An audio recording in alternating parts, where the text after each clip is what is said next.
दोस्तों, आप सभी लोग हिना खान और भारती सिंह को तो जानते ही होंगे, मगर क्या आपको पता है इन लोगों के ऊपर इस समय दुखों का पहाड़ टूट पड़ा है। जहां एक तरफ हिना खान अपने कैंसर के चौथे स्टेज में एंट्री कर चुकी है, जहां से लौटकर जिंदा वापस आना लगभग नामुमकिन होता है, वहीं दूसरी तरफ भारती सिंह को एक ऐसी जानलेवा बीमारी हो चुकी है जिसकी वजह से उन्हें हफ्तों हफ्तों तक अस्पताल में ही समय बिताना पड़ रहा है। मगर दोस्तों, क्या आपको ये पता है हिना खान की आखिर वो कौन सी आदत थी जो आगे चलकर कैंसर में तब्दील हो गई, और क्या भारती सिंह इस बीमारी से बचकर बाहर निकल भी पाएंगी या नहीं? जानेंगे सब कुछ इसी वीडियो में। नंबर 1, दोस्तों, आप सभी ने हिना खान का नाम तो सुना ही होगा, मगर क्या आपको पता है हिना खान को कैंसर किस वजह से हुआ है? आखिर हिना की वो कौन सी आदत थी जो आगे चलकर कैंसर में तब्दील हो गई? आखिर यह बीमारी होने के बाद हिना खान ने अपने बालों और नाखूनों को क्यों कटवा लिया? और ये लड़का कौन है जो हर वक्त हिना खान के साथ कीमोथेरेपी के दौरान मौजूद रहता है? और क्या सचमुच कैंसर के ट्रीटमेंट में इतना पैसा लगता है कि हिना खान जैसी एक्ट्रेस को भी बैंक से लोन लेना पड़ गया? और आखिर कैंसर के ट्रीटमेंट के दौरान संजय दत्त ने हिना खान को कॉल क्यों किया था? और साथ में ये भी जानेंगे कि कैंसर के दौरान आखिर हिना खान को उनके मुस्लिम फैंस उनको गालियां क्यों दे रहे थे। जानेंगे हिना खान की जन्म से लेकर कैंसर तक की पूरी कहानी इसी वीडियो में। दोस्तों, हिना खान का जन्म 2 अक्टूबर 1987 को श्रीनगर, जम्मू कश्मीर में एक मुस्लिम मिडिल क्लास फैमिली में हुआ था। उनके पिताजी श्रीनगर में ही एक सरकारी स्कूल में टीचर थे। दोस्तों, हिना बचपन में बहुत ही ज्यादा झगड़ालू और शरारती किस्म की बच्ची थी। वह बचपन में अपने उम्र के बच्चों के साथ खेलते समय उनसे झगड़ा कर लिया करती थी और झगड़े के दौरान उन्हें नाखून मार दिया करती थी, जिसकी वजह से उन बच्चों का खून निकलने लगता था। और कई बार वो उन बच्चों को दांत से काट भी लिया करती थी, जिसकी वजह से उनके घर वालों की बहुत ही ज्यादा लड़ाई हुआ करती थी उनके पड़ोसियों से। हिना खान की शुरुआती पढ़ाई श्रीनगर में ही हुई थी। पढ़ाई में हिना एक एवरेज स्टूडेंट रही। बचपन से ही वह जर्नलिस्ट बनने का सपना देखा करती थी, मगर धीरे धीरे जब वह बड़ी हुई तो उनका रुझान जर्नलिस्ट से हटकर सिंगिंग और पेंटिंग में आने लगा था। 10वीं के बाद उन्होंने कॉमर्स स्ट्रीम से अपनी पढ़ाई आगे बढ़ाई और श्रीनगर में ही 12वीं पास की और MBA की डिग्री ली। आगे की पढ़ाई पूरी करने के लिए हिना श्रीनगर छोड़कर दिल्ली आ जाती है, CCA कॉलेज ऑफ मैनेजमेंट से MBA करने के लिए। मिडिल क्लास फैमिली से आने की वजह से हिना खान अपना जेब खर्च निकालने के लिए कॉल सेंटर में काम किया करती थी। छोटे शहर से बड़े शहर आने के बाद हिना बहुत ही ज्यादा मैच्योर हो गई थी। दिल्ली में आने के बाद उन्हें बहुत सारे करियर अपॉर्चुनिटीज दिख रहे थे। जर्नलिस्ट बनने का सपना तो उन्होंने छोड़ दिया था, मगर दिल्ली आने के बाद उन्हें एयर होस्टेस बनने की तमन्ना जागी। वह दिन भर कॉल सेंटर में काम किया करती थी और रात के समय जाकर एयर होस्टेस की तैयारी किया करती थी। हिना इस तैयारी में इतनी ज्यादा व्यस्त हो गई थी कि वह अपने स्वास्थ्य पर ध्यान ही नहीं दे पा रही थी। और अचानक हिना को पता चला कि अगले महीने एयर होस्टेस की ट्रेनिंग और एग्जाम मुंबई में होने वाली है। इस समय हिना खान की स्वास्थ्य इतनी ज्यादा गिर चुकी थी कि मुंबई जाने के 1 हफ्ते पहले हिना को मलेरिया हो जाता है। मलेरिया होने की वजह से हिना मुंबई नहीं जा पाती है एयर होस्टेस की ट्रेनिंग और एग्जाम देने के लिए। इस चीज से हिना बहुत ही ज्यादा डिप्रेस्ड हो जाती है। एक तरफ मलेरिया उनके स्वास्थ्य को गिरा रहा था और दूसरी तरफ उनका एयर होस्टेस बनने का सपना उन्हें डिप्रेशन की ओर ले जाने लगा था। घर वालों से हिना का यह हाल देखा नहीं गया और घर वालों ने उन्हें दिल्ली से वापस श्रीनगर बुला लिया। श्रीनगर में 2-3 महीने रहने के बाद उनका मलेरिया ठीक हो गया, मगर इस दौरान उनकी एक फ्रेंड उनको कॉल करती है और कहती है कि हम लोग जिस कॉलेज में पढ़ाई करते थे उसके बगल में ही यह रिश्ता क्या कहलाता है नाम का टीवी सीरियल का ऑडिशन हो रहा है। वहां पर वह एक लीड रोल के लिए एक्ट्रेस का ऑडिशन ले रहे हैं। तुम दिखने में खूबसूरत हो और तुम्हारी हाइट भी अच्छी है, एक बार आकर ट्राई कर लो। तब हिना कहती है कि मैं तो आज तक कभी एक्टिंग क्लासेस ज्वाइन भी नहीं की और वैसे भी टीवी इंडस्ट्री में बहुत ही ज्यादा कंपटीशन है, वह लोग मुझे क्यों सिलेक्ट करेंगे? मेरा तो कोई ऐसा बैकग्राउंड भी नहीं है। हिना खान इस ऑडिशन को देने नहीं जाने वाली थी, मगर जब यह बात उनके पिताजी को पता चली तो उन्होंने हिना को मोटिवेट किया और कहा कि हिना एक बार ऑडिशन देकर तो देखो, हो गया तो ठीक, नहीं हुआ तो भी ठीक। पापा की यह बात सुनकर हिना दिल्ली जाती है और यह रिश्ता क्या कहलाता है टीवी शो का ऑडिशन देती है। डायरेक्टर को हिना का ऑडिशन इतना ज्यादा पसंद आता है कि अगले दिन ही डायरेक्टर हिना को कॉल करके लीड रोल का ऑफर देते हैं। हिना खान तुरंत इस ऑफर को एक्सेप्ट कर लेती है। फिर ये बात जब हिना अपने घर वालों को बताती है तो वह एक तरफ हैरान होते हैं, मगर दूसरी ही तरफ वह बहुत ही ज्यादा खुश भी हो जाते हैं, क्योंकि उनके खानदान में आज तक कोई भी टीवी पर नहीं आया था। इस शो में सेलेक्ट होने के बाद हिना खान एक्टिंग क्लासेस को ज्वाइन करती है और अपने एक्टिंग स्किल्स को और भी ज्यादा निखारती है। धीरे धीरे कुछ ही दिनों बाद यह रिश्ता क्या कहलाता है का शूटिंग शुरू हुआ। इसमें हिना को अक्षरा का रोल करने का मौका मिला। शूटिंग पूरा हुआ और 12 जनवरी सन 2009 को यह रिश्ता क्या कहलाता है पहली बार टीवी पर टेलीकास्ट किया गया। दोस्तों, इस शो के रिलीज होने के बाद ही यह शो घर घर में वायरल हो गया था। यह शो इतना ज्यादा हिट होता है कि इस शो में जितने भी कलाकार काम करते हैं उनको बहुत ही ज्यादा फेम और मनी मिलता है। और हिना खान तो इसमें लीड रोल में थी, जिसकी वजह से हिना खान को घर घर में पहचाने जाने लगा था। इस शो में हिना लगातार 7 सालों तक काम करती है। मगर दोस्तों, सन 2010 और 11 आते आते हिना खान को बॉलीवुड पार्टी अटेंड करने का मौका मिलने लगा था और वह कई सारे बॉलीवुड पार्टी को अटेंड भी किया करती थी, जहां पर नशीली चीजों का खुलेआम सेवन किया जाता था। और उन्हें कुछ चीजों की लत हिना को भी लग गई, जो आगे चलकर हिना को एक ऐसी बीमारी देने वाली थी जिससे हिना का पूरा करियर ही हिलने वाला था। दोस्तों, इस शो के दौरान हिना खान इतनी ज्यादा घर घर में फेमस हो गई थी कि वह जिस भी शो में स्पेशल अपीयरेंस देती थी उस शो की टीआरपी बढ़ जाता था। इस शो के दौरान हिना खान कई सारे टीवी शो में स्पेशल अपीयरेंस देती हैं, जिनमें शामिल हैं कयामत, सपना बाबुल का, नच बली, दिया और बाती हम, बिग बॉस सीजन 10। इन शो में जैसे ही हिना खान एंट्री लेती हैं, इन शो की टीआरपी बढ़ जाती है, जिसकी वजह से डायरेक्टर्स और प्रोड्यूसर्स का बहुत ज्यादा फायदा होता है। उस समय इंडस्ट्री में जब कोई भी टीवी शो फ्लॉप होने लगता था, तब उसमें हिना का स्पेशल अपीयरेंस कराकर उस शो को वायरल कर दिया जाता था। उस समय टीवी इंडस्ट्री के लोग हिना खान को टीआरपी क्वीन कहकर बुलाया करते थे। दोस्तों, यह रिश्ता क्या कहलाता है टीवी सीरियल हिना खान के लिए एक वरदान से कम नहीं था। इस शो ने इन्हें हर चीज दिया, मगर कहा जाता है ना कि जो टीवी पर दिखाई दे रहा है वह हर बार हकीकत नहीं होता। इस टीवी सीरियल में हिना खान और करण मेहरा हस्बैंड वाइफ के रोल में दिखाई देते हैं और ये दोनों ही इस टीवी सीरियल के मेन कैरेक्टर थे, जो इस धारावाहिक में तो बहुत ही प्यार मोहब्बत से रहते थे, मगर असलियत में दोस्तों ये दोनों एक दूसरे से बात करना बिल्कुल भी पसंद नहीं किया करते थे। जब भी कैमरा बंद होता था तो यह दोनों एक दूसरे से झगड़ने लगते थे।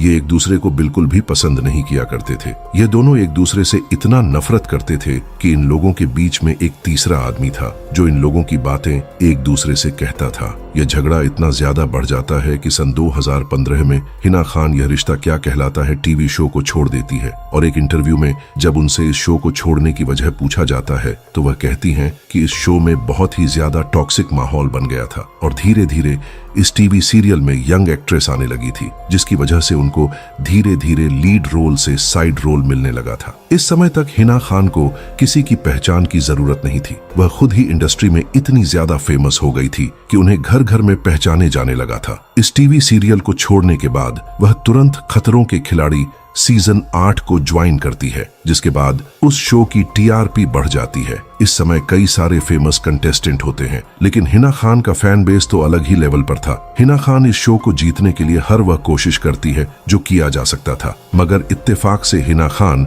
इस शो को जीत नहीं पाती हैं, मगर वह फर्स्ट रनर अप बनकर इस शो से बाहर निकलती है। इस शो से निकलने के बाद वह बिग बॉस 11 में जाती है, जहां पर इनको मोस्ट कंट्रोवर्शियल कंटेस्टेंट होने का खिताब मिला था। इस शो में जाने के बाद उनकी बहुत सारी लड़ाइयां होती हैं, मगर उन लड़ाइयों में से सबसे बड़ी लड़ाई इनकी शिल्पा शिंदे, विकास गुप्ता और अर्शी खान से होती है। यह लड़ाई इतनी ज्यादा बढ़ गई थी कि बिग बॉस को खुद बीच में आकर इस लड़ाई को रुकवाना पड़ा था। मगर दोस्तों, बहुत ज्यादा हाथ पैर मारने के बाद भी हिना खान इस शो को जीत नहीं पाती हैं और वह इस शो से डिस्क्वालीफाई हो जाती है। मगर बाहर निकलने के बाद शिल्पा शिंदे और विकास गुप्ता से उनकी बहुत अच्छी दोस्ती हो जाती है। इस शो से निकलने के बाद हिना खान अपने मूड को फ्रेश करने के लिए मालदीव घूमने के लिए जाती है, मगर जब वहां पर घूमने जाती है और एक फोटो स्विम सूट पहनकर अपने इंस्टाग्राम पर पोस्ट करती है तो कुछ मुस्लिम फैंस उनके ऊपर भड़क जाते हैं और इन्हें इस्लाम की बुरी बुरी बद्दुआएं देने लगते हैं और इस पोस्ट को डिलीट करने की मांग करते हैं। मगर हिना खान इस पोस्ट को डिलीट नहीं करती है और अपने इंस्टाग्राम स्टोरी में कहती हैं, मुझे ट्रोल्स से कोई भी फर्क नहीं पड़ता। मुझे पता है ये सारे लोग नालायक बेरोजगार है जो इंस्टाग्राम पर सिर्फ दूसरों की बुराई ही कर सकते हैं। अपनी जिंदगी में तो ये लोग एक बहुत बड़े लॉसर है। इस चीज के बाद टीवी इंडस्ट्री से कुछ लोगों ने हिना को सपोर्ट भी किया। बिग बॉस से निकलने के बाद 3 महीने बाद ही हिना खान एक फ्लॉप टीवी सीरियल कसौटी जिंदगी की को ज्वाइन करती है, मगर जैसे ही वह उस टीवी सीरियल को ज्वाइन करती है उस शो की टीआरपी बढ़ जाती है। 9 महीने तक इस शो में काम करने के बाद हिना खान इस शो को छोड़ देती है और अपने एक इंटरव्यू में वह बताती हैं कि उनको बॉलीवुड से कई सारे ऑफर्स आए हैं फिल्म करने के लिए, जिसकी वजह से उन्होंने इस शो को छोड़ दिया। उसके बाद उन्होंने लगातार अनलॉक लाइन्स और विश लिस्ट जैसी फिल्मों में काम किया, मगर दोस्तों यह तीनों फिल्में बहुत ही बुरी तरीके से फ्लॉप हो गई। 3 फ्लॉप मूवीज देने के बाद हिना खान बहुत ही ज्यादा डिप्रेस्ड हो जाती है। इसके बाद एकता कपूर उनको नागिन सीजन 5 में काम करने का मौका देती है। इस सीजन में जब हिना की एंट्री होती है तो इस शो की भी टीआरपी बढ़ जाती है और यह नागिन के अब तक के सारे सीजन में से सबसे ज्यादा टीआरपी यह सीजन बटोरता है। इस शो को करने के दौरान ही इनको बिग बॉस सीजन 14 में कैमियो करने का मौका मिलता है। इसमें हिना एक सीनियर प्लेयर के तौर पर बिग बॉस में एंट्री लेती है और 2 हफ्तों के लिए इस शो में रहती हैं, जिसमें यह कंटेस्टेंट को बताती है कि बिग बॉस के घर में कैसे रहना है और सारे नियम कायदे सभी कंटेस्टेंट्स को बताती हैं। नागिन सीजन 5 करने के दौरान हिना खान एक स्मार्टफोन नाम की शॉर्ट फिल्म में काम करती है, मगर दोस्तों यह फिल्म भी बहुत ही बुरी तरीके से फ्लॉप हो जाती है। इसके बाद धीरे धीरे नागिन सीजन 5 खत्म होता है। इसके तुरंत बाद हिना कुछ और म्यूजिक वीडियो और वेब सीरीज में काम करती हैं, जिनमें से एक वेब सीरीज का नाम हैकर था, मगर दोस्तों ये सारे म्यूजिक वीडियो और वेब सीरीज बहुत ही बुरी तरीके से फ्लॉप हो जाते हैं। ऑडियंस हिना खान को सिर्फ टीवी सीरियल में ही प्यार देती थी, मगर जब भी वह फिल्मों में जाने की कोशिश करती थी तब वह बहुत ही बुरी तरीके से फेल हो जाती थी। इन सभी चीजों के बाद भी हिना खान का फेम इतना ज्यादा था कि उनको केन्स फेस्टिवल्स 2021 में बुलाया गया था, और सिर्फ यही नहीं, इनको सन 2022 में दादा साहब फाल्के अवार्ड से भी सम्मानित किया गया था। दोस्तों सन 2024 में हिना खान अपने करियर के एकदम पीक पर थीं, मगर अचानक सन 2024 में इन्हें कैंसर हो जाता है। मगर क्या आपको पता है हिना को कैंसर किस वजह से हुआ है? चलिए जानते हैं। दोस्तों यह रिश्ता क्या कहलाता है टीवी सीरियल में इन्हें बहुत ही ज्यादा फेम मिला था, जिसके बाद ही इन्हें बॉलीवुड पार्टी में इनवाइट किया जाने लगा था। हर सैटरडे संडे ये उन पार्टीज को ज्वाइन करती थी जहां पर नशीली चीजों का खुलेआम सेवन किया जाता था। धीरे धीरे सैटरडे संडे छोड़कर हिना खान रोजाना उन पार्टीज को ज्वाइन करने लगी थी। इन पार्टी को ज्वाइन करने के बाद और नशीली चीजों का सेवन करने के बाद इनका हेल्थ और करियर दोनों ही गिरने लगा था। उन नशीली चीजों का प्रभाव उनके शरीर और दिमाग पर ऐसा होता था कि यह रात रात भर दिन दिन भर सोई ही रहती थी, जिसकी वजह से इनका करियर बहुत ही बुरी तरीके से अफेक्ट हो रहा था। जब हिना खान को यह एहसास होता है कि उनका करियर बहुत तेजी से नीचे जा रहा है, तब वह अपने लाइफ को अपने कंट्रोल में लेती है और उन बॉलीवुड पार्टी को अवॉइड करना शुरू कर देती है जहां पर नशीली चीजों का सेवन किया जाता था। मगर दोस्तों धीरे धीरे हिना खान सारी नशीली चीजों को छोड़ देती है, मगर सिगरेट और शराब को नहीं छोड़ पाती है। वह कभी कभार सिगरेट और शराब पिया करती थी, मगर उन सारी नशीली चीजों को छोड़कर हिना खान ने अपने करियर को तो बचा लिया था, मगर उन नशीली चीजों ने हिना खान के शरीर में कुछ परमानेंट डैमेज कर दिए थे, जो आने वाले कुछ सालों में दिखने लगते हैं। दरअसल दोस्तों सन 2024 के शुरुआत से ही हिना खान को चेस्ट में पेन होना शुरू हो जाता है। कई दिनों तक हिना उस पेन को इग्नोर करती है, मगर वो पेन धीरे धीरे सूजन में बदल जाता है। जब हिना डॉक्टर के पास जाती है तब डॉक्टर भी समझ नहीं पाता है कि आखिर इनको क्या हुआ है। तब डॉक्टर उनका एक्सरे लेता है और ब्लड सैंपल भी लेता है। फिर जब 1 हफ्ते बाद एक्सरे और ब्लड सैंपल का रिपोर्ट आता है, तब डॉक्टर उस रिपोर्ट को हिना खान के घर पर भेज देते हैं। जैसे ही वह रिपोर्ट हिना खान पढ़ती है, उनकी हालत खराब हो जाती है, क्योंकि इस समय हिना खान अपने करियर के सबसे पीक टाइम पर चल रही थी। उनका करियर तो पीक टाइम पर था, मगर जैसे ही यह इस खबर को पढ़ती है, उनका करियर और कॉन्फिडेंस धड़ाम से जमीन पर गिर जाता है। दरअसल दोस्तों इस रिपोर्ट में लिखा था कि हिना खान को ब्रेस्ट कैंसर का 3rd स्टेज है। दोस्तों अगर 1st स्टेज या फिर 2nd स्टेज पर कैंसर होता है तो वहां से बच निकलने के बहुत सारे तरीके होते हैं, मगर जब वह 3rd या 4th स्टेज पर पहुंच जाता है तो वह बहुत ही ज्यादा घातक साबित होता है। यहाँ से ज्यादातर लोग वापस नहीं लौट पाते हैं। इस रिपोर्ट को पढ़ने के बाद हिना बहुत ही ज्यादा डिप्रेस्ड हो जाती है। कुछ दिनों तक इस खबर को वह छुपा कर रखती है, मगर उनके डॉक्टर उनको सलाह देते हैं कि हिना तुम जितना ज्यादा देर करोगी तुम्हारे लिए मुश्किलें उतनी ही ज्यादा बढ़ने लगेंगी। इसके बाद हिना अपने घर वालों को बताती हैं इस चीज के बारे में। जब उनके घर वालों को इस चीज के बारे में पता चलता है तो वह बहुत ही ज्यादा शॉक्ड हो जाते हैं। वह बहुत ही ज्यादा हैरान परेशान हो जाते हैं और तुरंत हिना को अस्पताल में एडमिट कर देते हैं। दोस्तों, इस समय हिना कई सारे टीवी सीरियल्स और मूवीज में काम कर रही थी। सारी चीजों को हिना खान ने इस बीमारी को ठीक करने के लिए छोड़ दिया, जिसकी वजह से इनको बहुत ही ज्यादा नुकसान हुआ और इनका करियर भी अब धीरे धीरे नीचे जाने लगा था। अस्पताल में एडमिट होने के बाद एक इनकी कीमोथेरेपी होने लगती है। दोस्तों, एक बार कीमोथेरेपी कराने में 12 से 13 लाख रुपए का खर्च आता है और अब तक हिना का लगभग 21 से 22 बार कीमोथेरेपी हो चुका है। दोस्तों, कीमोथेरेपी बहुत ही दर्दनाक प्रोसेस होता है, जिसमें शरीर में बहुत सारे इंजेक्शन को चुभाया जाता है और खून को निकाला जाता है और वापस डाला जाता है। दोस्तों, कीमोथेरेपी के दौरान हैवी डोजेस की दवाइयां लेने की वजह से हिना खान के बाल और नाखून झड़ने लगे थे। तब डॉक्टर ने एडवाइस किया कि हिना, आप अपने बाल और नाखूनों को कटवा लीजिए, नहीं तो आप बहुत ही बदसूरत दिखाई देंगी। इसके बाद हिना अपने बाल और नाखूनों को कटवा लेती है। इस समय जब आप हिना खान को देखते हैं तो उनके सिर पर जो बाल हैं वह सारे नकली बाल हैं, वह रियल बाल नहीं है, क्योंकि असलियत में हिना खान इस समय टकली हो चुकी है। मगर दोस्तों, कीमोथेरेपी के दौरान आप हर बार इस लड़के को हिना खान के साथ देखते होंगे। मगर क्या आपको पता है ये लड़का कौन है? दरअसल दोस्तों, इस लड़के का नाम है रॉकी जायसवाल और ये और कोई नहीं बल्कि हिना खान का बॉयफ्रेंड है, जो हिना की बहुत ज्यादा टेक केयर करता है। इस समय इनके रिलेशनशिप को 12 साल हो चुके हैं, मगर बीच में कई सारे कंट्रोवर्सी भी हुई थी उनके बीच। दोस्तों, जब भी यह अपने बॉयफ्रेंड के साथ फोटो को पोस्ट किया करती थी, तब कमेंट में इनके मुस्लिम फैंस इनको गालियां देने लगते थे। वह कहते थे कि तुम इस्लाम धर्म की होकर एक हिंदू के साथ कैसे रिलेशनशिप में आ सकती हो। मगर दोस्तों, हिना खान उन सारे कमेंट्स और ट्रोल्स को इग्नोर करके अपने जिंदगी में आगे बढ़ जाती है। मगर उनका फैसला रॉकी जायसवाल के साथ रहना काफी हद तक सही था। जिस तरह से रॉकी उनकी केयर करते हैं, वैसा उनका केयर शायद ही कोई और कर पाता। दोस्तों, इसी दौरान एक और वाकया हुआ हिना के साथ। दरअसल दोस्तों, कीमोथेरेपी के दौरान अक्सर पेशेंट डिप्रेशन में चले जाते हैं और हिना भी कीमोथेरेपी के दौरान बहुत ही ज्यादा डिप्रेस्ड रहती थी।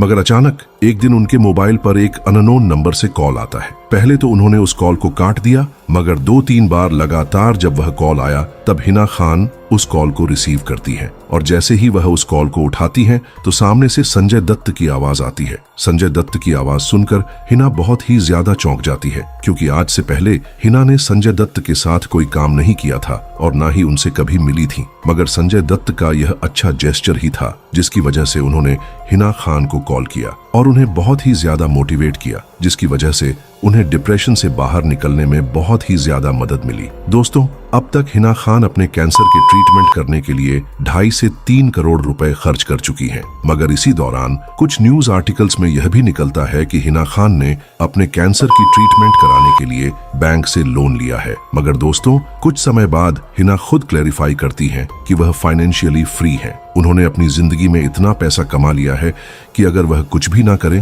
तब भी घर बैठे बैठे उनके पास पैसा आता रहेगा। इसके बाद उन मीडिया रिपोर्ट्स की सोशल मीडिया पर बहुत ही ज्यादा निंदा की गई थी। दोस्तों, स्टेज 3 का कैंसर बहुत ही ज्यादा घातक होता है। इस कैंसर से हर कोई निपट नहीं पाता है। हम आशा करते हैं कि हिना खान इस कैंसर से बहुत जल्द ही ठीक होकर फिर से वापस आएंगी। नंबर 2, बहुत बुरे हाल है, इतना पेन की पेन कम ही नहीं हो रहा।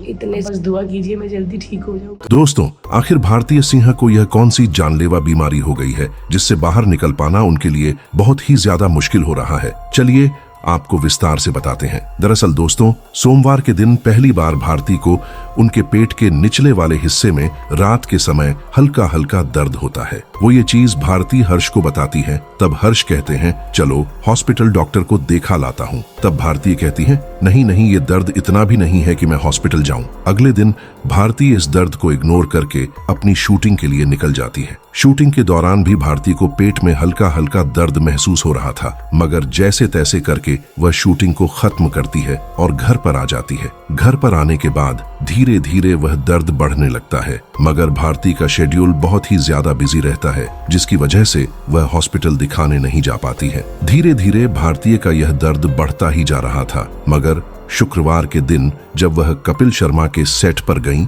तब उनके पेट का यह दर्द बिल्कुल ठीक था। वह सेट पर जाकर बहुत ही अच्छे अच्छे जोक्स को क्रैक करती है, जिससे लोग बहुत ही ज्यादा खुश होते हैं। मगर अचानक भारती एक जोक क्रैक करती है, जिसके बाद सब लोग हंसने लगते हैं और उसके तुरंत बाद ही भारती अपना पेट पकड़कर धड़ाम से जमीन पर गिर जाती है। भारती जमीन पर गिरने के बाद दर्द के मारे चिल्लाने लगती है। भारती की इतनी बुरी हालत देखकर कपिल शर्मा और अर्चना मैम तुरंत दौड़ के उनके पास जाते हैं। इसके बाद सेट पर पूरी तरह से अफरा तफरी मच जाती है। कोई पानी लाता है तो कोई एम्बुलेंस को कॉल करता है तो कोई खुद ही डॉक्टर बनकर भारती का इलाज करने लगता है। मगर ये सारी चीजें किसी भी काम नहीं आती हैं। 10 मिनट गुजर जाते हैं मगर एम्बुलेंस नहीं आता है। एम्बुलेंस का ड्राइवर बार बार कॉल करके कहता है कि मैं बहुत ही बुरी तरीके से ट्रैफिक में फंस चुका हूँ, आप लोग अपना कोई जुगाड़ कर लो। यह बात सुनने के बाद कपिल शर्मा खुद अपनी कार लाते हैं और उसमें भारती को बैठाते हैं और साथ में अर्चना मैम भी उसी गाड़ी में बैठ जाती है। कपिल अपनी कार बहुत ही तेज रफ्तार से भगाते हैं कोकिला बहन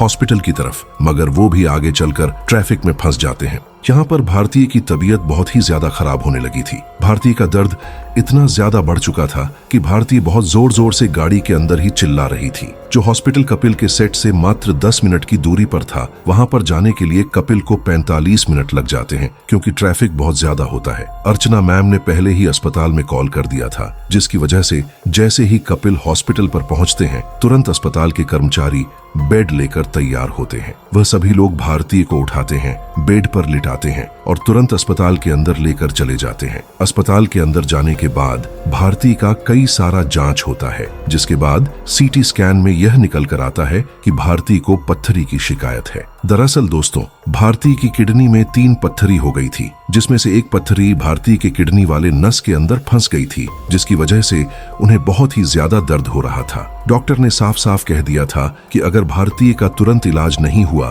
तो इनका बच पाना बहुत ही ज्यादा मुश्किल होगा। अब तक हर्ष भी हॉस्पिटल आ चुके थे और वह लोग भी हॉस्पिटल आ चुके थे जो लोग कपिल शर्मा के सेट पर काम कर रहे थे। इतनी ज्यादा भीड़ देखकर यह खबर सोशल मीडिया पर आग की तरह फैली। भारती के फैंस ने भारती के लिए दुआ करना शुरू कर दिया। कुछ लोगों ने सोशल मीडिया पर यह भी ट्रेंड कर दिया, गेट वेल सून भारती। दोस्तों, डॉक्टर की यह बात सुनने के बाद हर्ष कहते हैं कि आप भारती का तुरंत इलाज स्टार्ट कीजिए, मैं पैसों का इंतजाम करता हूँ। डॉक्टर तुरंत भारती का इलाज करना शुरू करते हैं। 7 घंटे तक लगातार भारती का ऑपरेशन चलता है, जिनमें से 2 पथरी को तो तुरंत निकाल दिया जाता है, मगर तीसरी पथरी जो किडनी में फंस चुकी थी, उसे निकालने में बहुत ही ज्यादा मुश्किल आ रही थी। मगर जैसे तैसे करके डॉक्टर ने उस पथरी को भी बाहर निकाल लिया और फिर बाहर आकर उन्होंने भारती के फैमिली वालों को बताया कि भारती अब बिल्कुल सेफ है, बस उनको 2 हफ्तों तक बेड रेस्ट करना होगा और किसी भी शूटिंग वाले काम में अभी हिस्सा नहीं लेना है, वरना यह दर्द फिर से उभर सकता है। इतना सुनने के बाद हर किसी ने राहत की सांस ली, चाहे वह फैंस हो या भारती के साथ काम करने वाले लोग। भारती की यह खबर सुनने के बाद बॉलीवुड के बड़े बड़े सुपरस्टार्स का भी भारती के पास कॉल आया था, जैसे सलमान खान, अमिताभ बच्चन और माधुरी दीक्षित का। उन लोगों ने खुद ही भारती से उनकी तबीयत का हाल चाल लिया। इस बात से यह पता चलता है कि भारती को न सिर्फ फैंस पसंद करते हैं, मगर बॉलीवुड के भी लोग उन्हें बहुत ही ज्यादा पसंद करते हैं। दोस्तों, भारती के इस ऑपरेशन में लगभग 9,30,000 रुपए का खर्च आया था। जिस पत्थरी को डॉक्टर ने निकाला था, भारती ने उस पत्थरी को डॉक्टर से मांग लिया था और जब डॉक्टर ने पूछा कि आखिर तुम इस पत्थरी का करोगी क्या, तब भारती जवाब देती हैं कि मैं इसको फोटो फ्रेम कराकर अपने घर में टांग दूंगी, जिससे मुझे यह हमेशा याद रहे कि कभी भी अगर शरीर में कहीं भी दर्द हो तो उसे इग्नोर नहीं करना है, बल्कि तुरंत डॉक्टर के पास आकर उसका इलाज करना है।